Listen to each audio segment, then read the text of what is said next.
ప్రియమైన స్నేహితులారా, ప్రేమధార కార్యక్రమానికి మిమ్మల్ని సాదరంగా ఆహ్వానిస్తున్నాం. దేవుని బిడ్డలుగా మీరు మీ ఆధ్యాత్మిక జీవితాలను అర్థవంతంగా, దేవునికి మహిమకరంగా జీవిస్తున్నారని తలస్తున్నాం. బైబిల్లోని సత్యాలను పరిశుద్ధాత్మ దేవుడు మీకు క్రమబద్ధంగా నేర్పిస్తున్నాడని, వాటిని మీ జీవితాలకు అన్వయించుకుంటున్నారని ఆశిస్తున్నాం.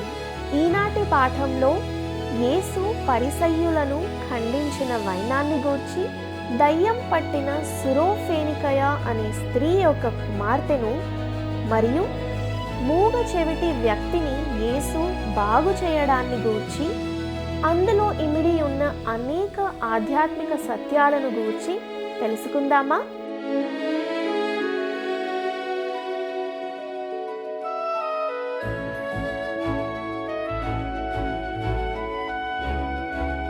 క్రీస్తునందు ప్రియమైన ప్రేమధార టీవీ వీక్షకులందరికీ మన ప్రభువైన యేసుక్రీస్తు సజీవమైన నామంలో శుభములు తెలియజేస్తున్నాం.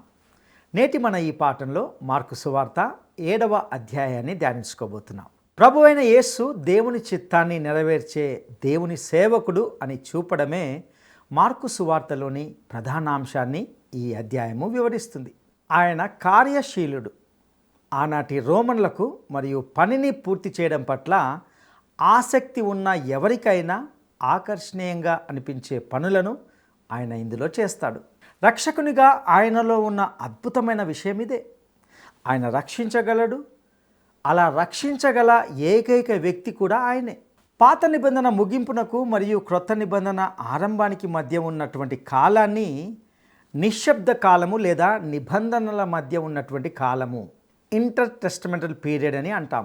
ఈ సమయంలో అనేక మార్పులు సంభవించాయి. ఇశ్రాయేలు జాతి చరిత్రలో అత్యంత కీలకమైన మరియు అనేక సంఘటనలతో కూడిన కాలాల్లో ఇది ఒకటి. వారి చెరకాలంలోనూ, ఆ తర్వాత స్వదేశానికి తిరిగి వచ్చిన తదుపరి ఈ మధ్యకాలంలోనూ పాత నిబంధనలో ప్రస్తావించబడని కొత్త వర్గాలు మరియు తెగలు ఆవిర్భవించాయి. వారిలో పరిసయ్యులు, సద్దుకయ్యులు, శాస్త్రులు మరియు హెరోదీయులు ఉంటున్నారు. ఇక శాస్త్రులను గురించి కొంత తెలుసుకుందాం. శాస్త్రుల ఆరంభం చాలా బాగుండేది. స్పష్టంగా చెప్పాలంటే ఎజ్రా ఒక శాస్త్రి మరియు ఆ వర్గానికి స్థాపకుడు. వారు ధర్మశాస్త్రాన్ని వృత్తిపరంగా వివరించేవారు. అయితే మన ప్రభువు కాలం నాటికి వారు అతి సూక్ష్మమైన విషయాలపై వాదించేవారిగా మారిపోయారు. ధర్మశాస్త్రం యొక్క అంతరార్థము లేదా ఆత్మ కంటే కూడా దాని అక్షర రూపానికే వారు ఎక్కువగా ప్రాధాన్యతనిచ్చేవారు. నేటి కాలంలో మనకున్న ప్రధాన సమస్యల్లో ఇది ఒకటని నా అభిప్రాయం. ప్రస్తుత ఈ లోక చట్టాల వ్యాఖ్యానంలో గమనిస్తే అసలు చట్టం ఉద్దేశించని రీతిలో అతి సూక్ష్మమైన వాదోపవాదాలు మరియు తాత్విక వివరణలను జోడించడం జరిగింది. కొన్ని న్యాయ విద్యా సంస్థల నుండే ఈ ధోరణి వచ్చిందని నేను భావిస్తున్నాను. దీని ఫలితంగానే ప్రస్తుత ప్రపంచ న్యాయ వ్యవస్థ మరియు రాజకీయ వ్యవస్థ నేడు ఇలా గందరగోళ స్థితిలో ఉంటున్నాయి. మన ప్రభు కాలంలో మతానికి కూడా సరిగ్గా ఇదే జరిగింది. ఇక పరిసయ్యులను గురించి కొంత తెలుసుకుందాం. పరిసయ్యుల ఆరంభం కూడా బాగుండేది. విదేశీ ప్రభావాలన్నింటికీ వ్యతిరేకంగా యూదుల జీవన విధానాన్ని కాపాడడానికి వారు ఉద్భవించారు. వారు ధర్మశాస్త్రాన్ని ఖచ్చితంగా పాటించేవారు. పాత నిబంధనను విశ్వసించేవారు మరియు రాజకీయంగా జాతీయవాదులుగా ఉండేవారు. వారు భూమిపై పరలోక రాజ్యాన్ని లేదా దేవుని రాజ్యాన్ని తీసుకురావాలని కోరుకున్నారు. ఇక సద్దుకయ్యులను గురించి గమనిద్దాం. వీరు ధనవంతులు మరియు సామాజిక దృక్పథం కలిగిన వారిగా ఉండేవారు. వారికి ఆధ్యాత్మిక లోతు లేదు. వారు సంప్రదాయాలను వదిలించుకోవాలని కోరుకున్నారు. వారు అతీంద్రియ విషయాలను తిరస్కరించారు మరియు పాత నిబంధనను, అతీంద్రియ అంశాలను అంగీకరించే పరిసయ్యులను వ్యతిరేకించారు. వీరు గ్రీకు ఎపిక్యూరియన్లకు చాలా దగ్గరి పోలికలు కలిగి ఉండేవారు. ఇక హెరోదీయులను గురించి తెలుసుకుందాం. వీరు యేసు కాలములో రాజకీయ అవకాశవాదులుగా ఉద్భవించినటువంటి ఒక వర్గం. హేరోదు వంశస్థులను అధికారంలో కొనసాగించేలా చూడడమే వీరి ప్రధాన ఉద్దేశం. ఈ నేపథ్యము మన ముందున్నటువంటి సంఘటనను అర్థం చేసుకోవడానికి సహాయపడుతుంది. ప్రియులారా, ఈ అంశాలను దృష్టిలో ఉంచుకొని మనము ఈ పాఠాన్ని మార్కు సువార్త 7వ అధ్యాయము 1వ వచనంతో ప్రారంభించుకుందాం. యెరూషలేము నుండి వచ్చిన పరిసయ్యులను శాస్త్రులలో కొందరును ఆయన యొద్దకు కూడి వచ్చి. మన ప్రభువు ఎంతటి ప్రభావాన్ని చూపాడంటే, ఈ వ్యక్తులు యెరూషలేము నుండి బయలుదేరి ఆయన పరిచర్య చేస్తున్న గలిలయ ప్రాంతానికి వచ్చారు. అంతేకాకుండా వారు యోర్దాను నదిని దాటి దెకపొలి ప్రాంతానికి, అంటే 10 నగరాల ప్రాంతానికి కూడా వస్తారు. దాని గురించి మనం కాసేపట్లో చూస్తాం. ఆయన శిష్యుల్లో కొందరు అపవిత్రమైన చేతులతో, అంటే కడుక్కొని చేతులతో ఆహారం తినడాన్ని చూసి వారు దాన్ని తప్పుపట్టారు. మన ప్రభువు ఎంతటి ప్రభావాన్ని చూపాడంటే, ఆ మనుషులు యెరూషలేమును విడిచిపెట్టి ఆయన పరిచర్య చేస్తున్న గలిలయ ప్రాంతానికి వచ్చారు. దీనిని మీరు గమనించవచ్చు. అంతేకాకుండా వారు యోర్దాను నదిని దాటి దెకపొలి, అంటే 10 పట్టణాల ప్రాంతం వరకు వస్తారు. ఆ విషయాన్ని మనం కాసేపట్లో చూస్తాం. మార్కు సువార్త 7వ అధ్యాయము 2 నుండి 4 వచనాలను గమనిద్దాం. ఆయన శిష్యులలో కొందరు అపవిత్రమైన చేతులతో, అనగా కడుగని చేతులతో భోజనం చేయుట చూచిరి.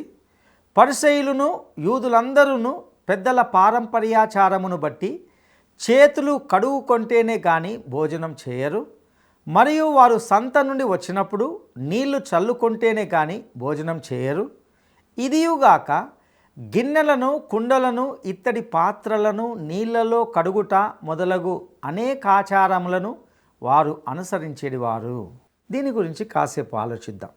ఎందుకంటే ఇది చాలా ఆసక్తికరమైన విషయం. యేసు వ్యక్తిత్వానికి సంబంధించి ఒక క్లిష్ట పరిస్థితి తలెత్తబోతుంది. మార్కు సువార్త 6వ అధ్యాయము 30వ వచనంలో అపోస్తలులు యేసు చుట్టూ చేరి ఆయన వారిని పంపిన తర్వాత తాము చేసిన పనులన్నింటినీ ఆయనకు వివరించినట్లు మనం చదువుతాం. వారు తిరిగి వచ్చి ఆయనకు నివేదిక ఇచ్చారు. ఇప్పుడు శాస్త్రులు మరియు పరిసయ్యులు కూడా బయలుదేరి ఆయన చుట్టూ వచ్చి చేరుతున్నారు.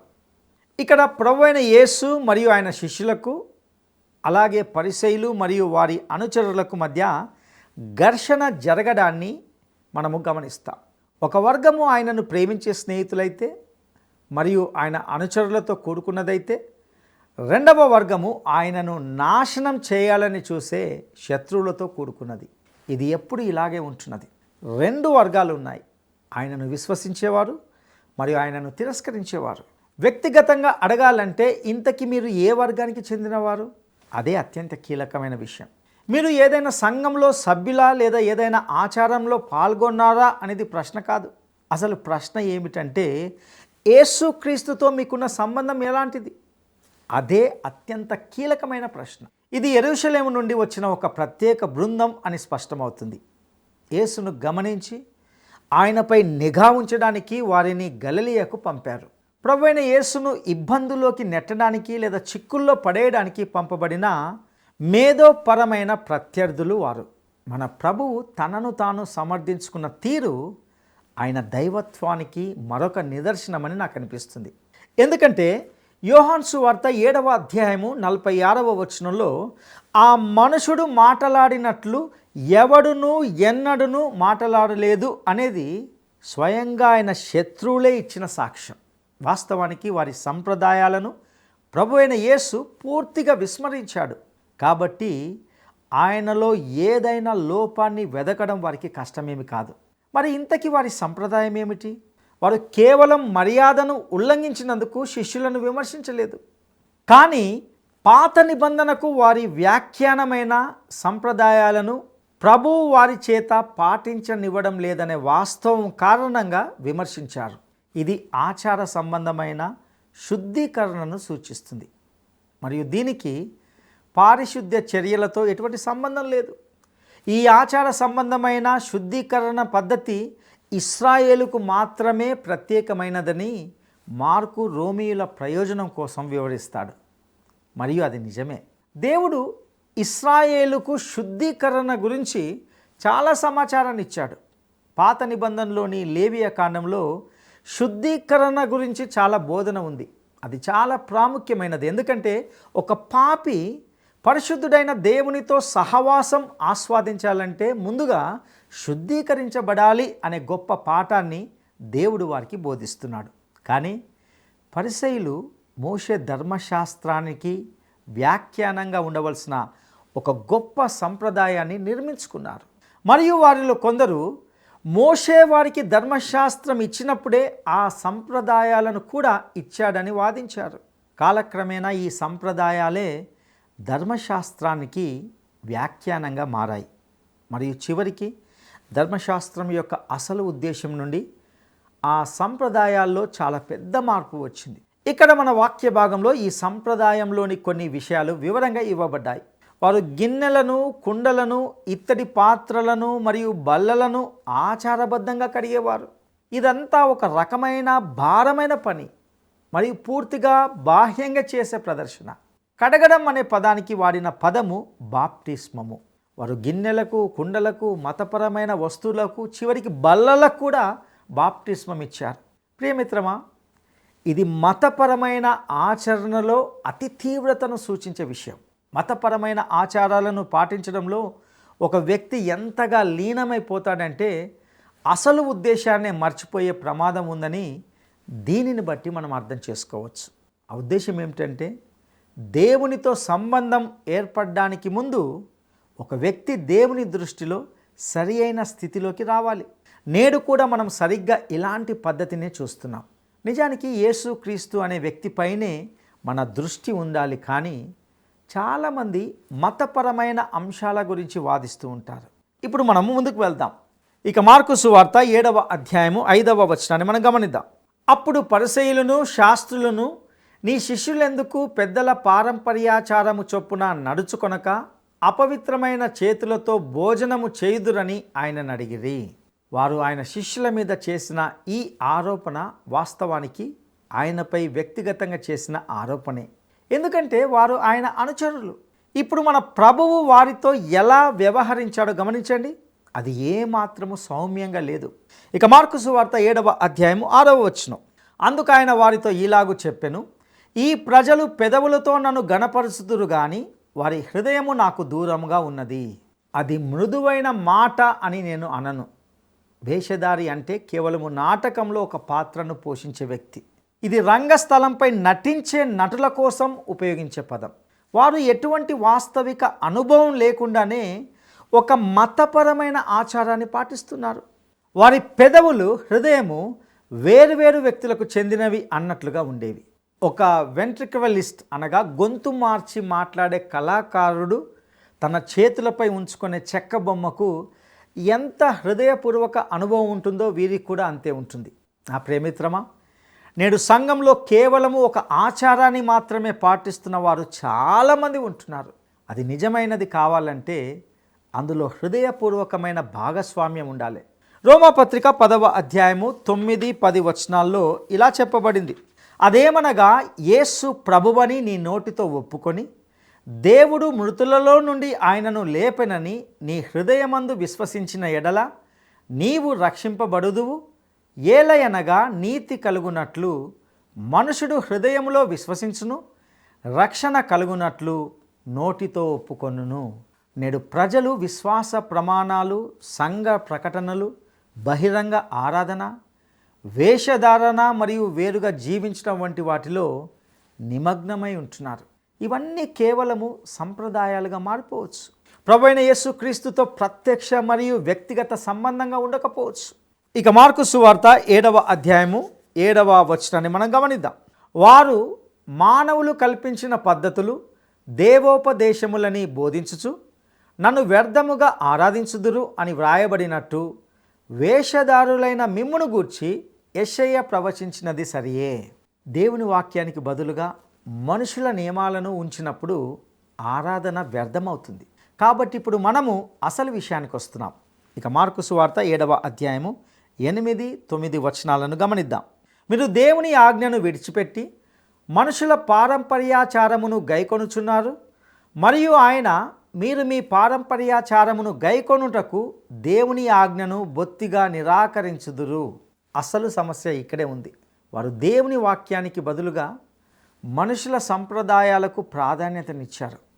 ఒక సంప్రదాయం నిజానికి మంచిదే కావచ్చు, అలాగే అది ఒక మంచి కారణం చేతనే ఏర్పరచబడి ఉండవచ్చు. అయితే తర్వాతి తరాల్లో అది దేవుని వాక్యానికి ప్రత్యామ్నాయంగా మారినప్పుడు మాత్రము అది చెడుగా పరిణమిస్తుంది. ఇక్కడ ఈ ప్రజల విషయంలో జరిగింది అదే. ఈరోజు అనేక సంఘ శాఖలు దేవుని వాక్యం నుండి వైదొలగడానికి ఇదే కారణమని నేను భావిస్తున్నాను. వారు మొదట దేవుని వాక్యానికి బదులుగా ఒక మతాన్ని స్థాపించారు, ఒక శాఖను స్థాపించారు. అప్పుడు వారు మనుషుల మాటలను మరియు మనుషుల ఆలోచనలను మరియు వారి స్వంత చిన్న ఆచారాన్ని మరియు వారి స్వంత చిన్న వర్గాన్ని ప్రత్యామ్నాయం చేయడం ప్రారంభించారు. ఇంకేముంది, కొద్ది కాలంలోనే దేవుని వాక్యము ఆవిరైపోతుంది. ఇది పదే పదే జరుగుతుంది. ఇక మార్కు సువార్త 7వ అధ్యాయము 10 నుండి 13 వచనాలను మనం గమనిద్దాం. నీ తల్లిదండ్రులను గణపరచవలెననియు తండ్రినైనను తల్లినైనను దూషించువానికి మరణ శిక్ష విధింపవలెననియు మోషే చెప్పెను గదా. అయినను మీరు ఒకడు తన తండ్రినైనను తల్లినైనను చూచి నా వలన నీకు ప్రయోజనమగునది ఏదో అది కొర్బాను అనగా దేవార్పితమని చెప్పిన ఎడల తన తండ్రికైనను తల్లికైనను వానిని ఏమీయు చేయనీయక మీరు నియమించిన మీ పారంపర్యాచారము వలన దేవుని వాక్యమును నిరర్ధకము చేయుదురు. ఇటువంటివి అనేకములు మీరు చేయుదురని చెప్పాను. ఇప్పుడు ఆయన వారు ఏమి చేస్తున్నారో దానికి ఒక ఉదాహరణ ఇస్తున్నాడు. ధర్మశాస్త్రంలో మోషే వారు తమ తండ్రిని సన్మానించాలని చెప్పాడు. తమ తల్లిదండ్రుల పట్ల బాధ్యతను విస్మరించడానికి వారి సంప్రదాయము వారికి వెసులుబాటు కల్పించింది. వృద్ధాప్యంలో అవసరంలో ఉన్న తమ తల్లిదండ్రులకు సహాయం చేయడానికి ఇష్టపడని ఒక వ్యక్తి తన ఆస్తిని ఆలయ యాజకుడికి అర్పించేవాడు. దీనిని కోర్బాను అంటే ఒక కానుక లేదా దేవునికి అర్పితము అని పిలిచేవారు. ఆ వ్యక్తి మరణించిన తర్వాత అతని ఆస్తి ఆలయానికి చెందేది మరియు తల్లిదండ్రుల పట్ల ఉన్న బాధ్యత నుండి అతడు విముక్తి పొందేవాడు. ఈ సంప్రదాయము హానికరమైనదని, తల్లిదండ్రులను గౌరవించాలనే దేవుని ధర్మశాస్త్ర ఉద్దేశానికి ఇది పూర్తిగా విరుద్ధమని ఆయన చెప్తున్నాడు. తమను సంప్రదించిన లేదా అభ్యర్థించిన ఏ సంఘానికైనా లేదా సంస్థకైనా ప్రజలు విరాళాలు ఇచ్చేసే ప్రమాదము నేడు ఎక్కువగా ఉంటున్నది. తమ సంస్థకు విరాళాలు ఇచ్చే వారిని వెతుకుతూ రహదారుల వెంబడి మరియు ఇతర ప్రాంతాల్లో క్షేత్రస్థాయిలో పనిచేసే వేలాది క్రైస్తవ సంస్థలు ఉంటున్నాయి. ఇందులో తీవ్రమైన ప్రమాదం ఉంది. ఎందుకంటే ప్రజలు తప్పక నిర్వర్తించాల్సిన కొన్ని వ్యక్తిగత బాధ్యతలు ఉంటున్నాయి. మనము ఈ వాక్య భాగంలో ముందుకు సాగుతుండగా ఆయన దీని గురించి చెప్పడాన్ని మనము గమనిస్తాం. ఇక మార్కు సువార్త 7వ అధ్యాయము 14 నుండి 16 వచనాలను మనం గమనిద్దాం. అప్పుడు ఆయన జనసమూహమును మరలా తన యొద్దకు పిలిచి, మీరందరూ నా మాట విని గ్రహించుడి.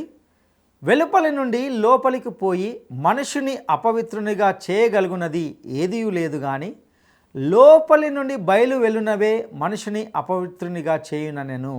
ఆయన బాహ్యమైన దానికి అంతర్గతమైన దానికి మధ్య వ్యత్యాసాన్ని చూపిస్తూ ఏది వాస్తవమో తెలియజేస్తున్నాడు.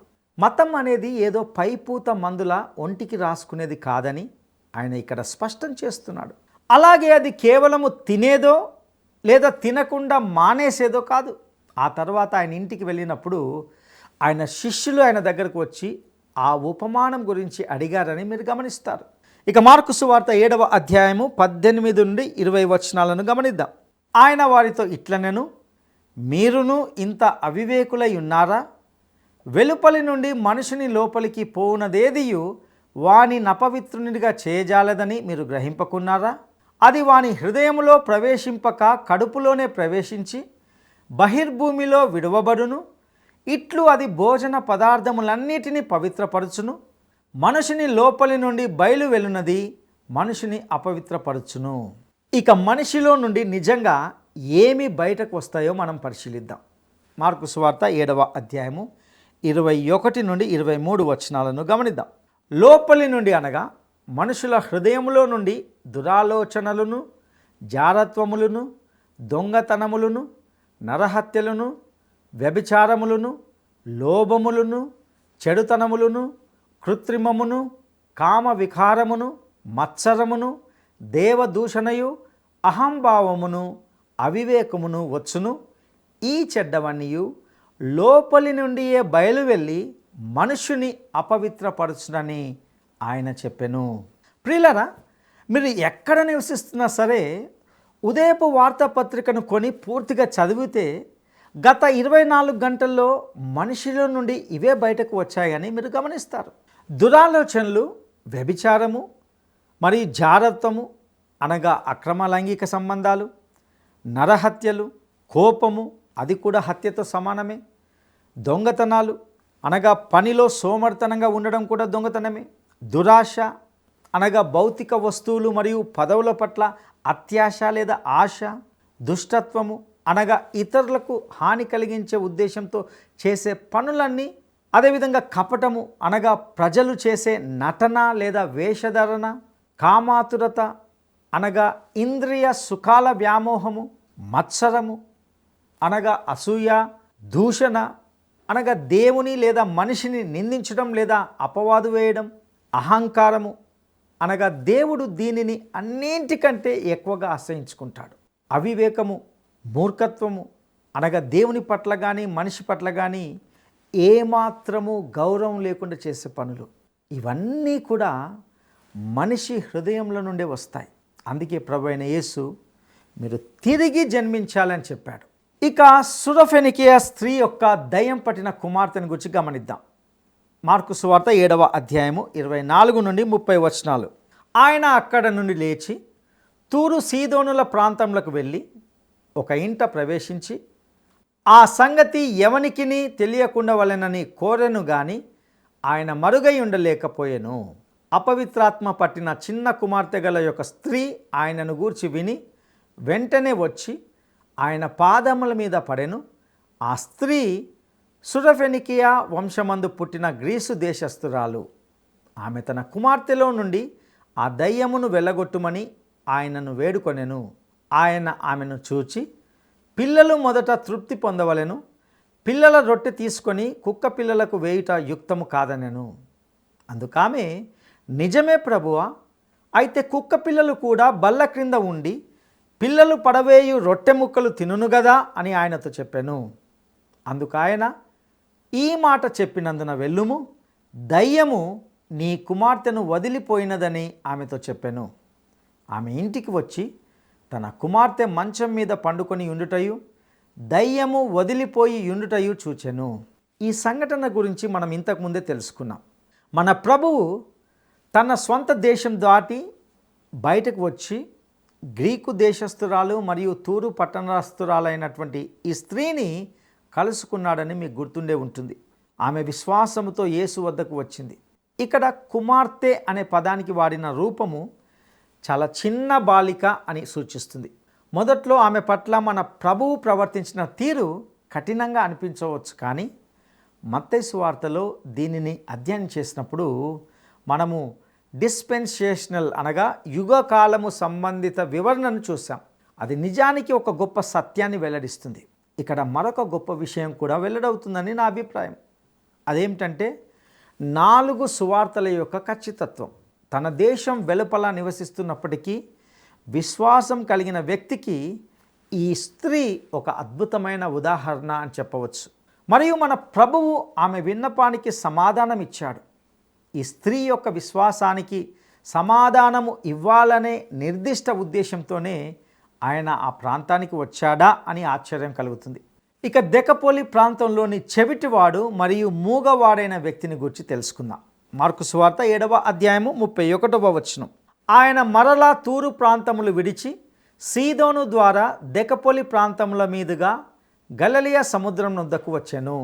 యేసు తూరు మరియు సీదోను ప్రాంతాలను విడిచిపెట్టి గలిలయ సముద్రానికి వెళ్ళే మార్గములో దెకపోలి గుండా ప్రయాణించాడు. డెకాపోలిస్ అంటే 10 నగరాలు అని అర్థం. ఇది 10 నగరాలను కలిగి ఉన్న ఒక ప్రాంతం. ఇవి ఎక్కువగా యోర్దాను నదికి తూర్పున గలిలయ సముద్రం సమీపంలో ఉంటున్నాయి. ఆ జాబితాలో ఇవి ఉన్నాయి: సితోపోలిస్, గెరాసా, డియోన్, హిప్పోస్, గదరా, కనదా, పెల్లా, రెఫానా, ఫిలదెల్ఫియా, దమస్కు అనే ఈ ప్రాంతాలు ఉంటున్నాయి. ఈ ప్రాంతంలో ఆయన గొప్ప పరిచర్య చేశాడు. ప్రజలు ఆ నగరాలకు వచ్చేవారు. ఇక మార్కు సువార్త 7వ అధ్యాయము 32 నుండి 37 వచనాలను మనం గమనిద్దాం. అప్పుడు వారు చెవుడు గల నత్తివాణి ఒకని ఆయన యొద్దకు తోడుకొని వచ్చి వాని మీద చెయ్యి ఉంచుమని ఆయనను వేడుకొనిరి. సమూహములో నుండి ఆయన వానిని ఏకాంతమునకు తోడుకొని పోయి వాని చెవులలో తన వ్రేళ్ళు పెట్టి ఉమ్మివేసి వాని నాలుక ముట్టి ఆకాశము వైపు కన్నులెత్తి నిట్టూర్పు విడిచి ఎఫ్ఫాతా అని వానితో చెప్పెను. ఆ మాటకు తెరవబడుమని అర్థము. అంతటా వాని చెవులు తెరవబడెను, వాని నాలుక నరము సడలి వాడు తేటగా మాట్లాడుచుండెను. అప్పుడు ఆయన ఇది ఎవనితోనూ చెప్పవద్దని వారికి ఆజ్ఞాపించెను. అయితే ఆయన చెప్పవద్దని వారికి ఆజ్ఞాపించిన కొలది వారు మరీ ఎక్కువగా దానిని ప్రసిద్ధి చేయించు, ఈయన సమస్తమును బాగుగా చేసి ఉన్నాడు, చెవిటివారు వినున్నట్లుగాను మూగవారు మాటలాడునట్లుగాను చేయుచున్నాడని చెప్పుకొని అపరిమితముగా ఆశ్చర్యపడిరి. ఆయన చేసిన పనులన్నీ విశ్వాసాన్ని బలపరిచే సాధనాలుగా ఉంటున్నాయి. ఆ వ్యక్తి పరిస్థితి కారణంగానే యేసు ఈ పద్ధతిని ఉపయోగించాడనే వాస్తవాన్ని ఇక్కడి సందర్భం తెలియజేస్తుంది. మొదట అతని చెవులు తెరవబడ్డాయి, తద్వారా అతడు వినగలిగాడు. ఆ తర్వాత ఆ విషయాన్ని బయట పెట్టకుండా మౌనంగా ఉండమని ప్రజలను కోరడము నిష్ప్రయోజనమని స్పష్టమైంది. ఈ అద్భుతమే యేసు పరిచర్యను విస్తరించడంలో గొప్ప ప్రేరణను కలిగించింది. అప్పటికే ఈ పరిచర్య అన్ని హద్దులను దాటి విస్తరించింది. ఆ సమయంలో యేసుపై ఉన్న ఒత్తిడి మానవ మాతృలకు భరించలేనిదిగా ఉండేది. ఆయనపై ఉన్న ఒత్తిడి, జన సమూహాల భారాలు, ఆ కాలపు ఉద్రిక్తతలు, సుదీర్ఘమైన పని దినాలు మరియు శారీరక అలసట వంటివి ఉన్నప్పటికీ ప్రజలు ఈయన సమస్తమును బాగుగా చేసి ఉన్నాడు అని అనగలిగారు. మనం కూడా దీనితో ఏకీభవిస్తూ హృదయపూర్వకమైన ఆమెన్ అని పలుకుదాం. ప్రియ సహోదరుడా, సహోదరి, ఆయన నేటికి సమస్తమును బాగుగానే జరిగిస్తున్నాడు. ఆయన చిత్తానికి లోబడి జీవించడానికి ప్రభువు మనకు సహాయం చేయనుగాక. దైవాశీస్సులు.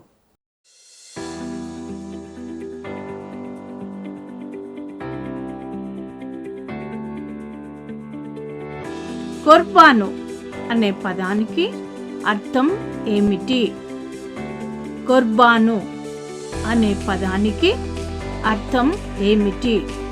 1. పాప క్షమాపణ. 2. దేవునికి అర్పితం. 3. పవిత్రమైన యాత్ర.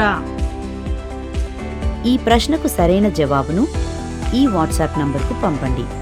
మా వాట్సాప్ నంబర్ 9399952570.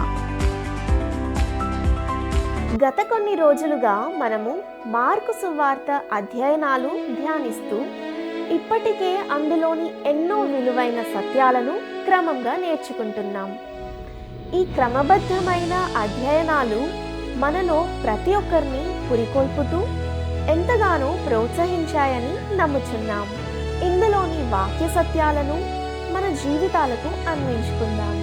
మరిన్ని లోతైన సత్యాలను తెలుసుకోవడానికి లేక ప్రార్థన అవసరతలను తెలియజేయడానికి స్క్రీన్పై ఉన్న నంబర్తో మీరు మమ్మల్ని సంప్రదించవచ్చు.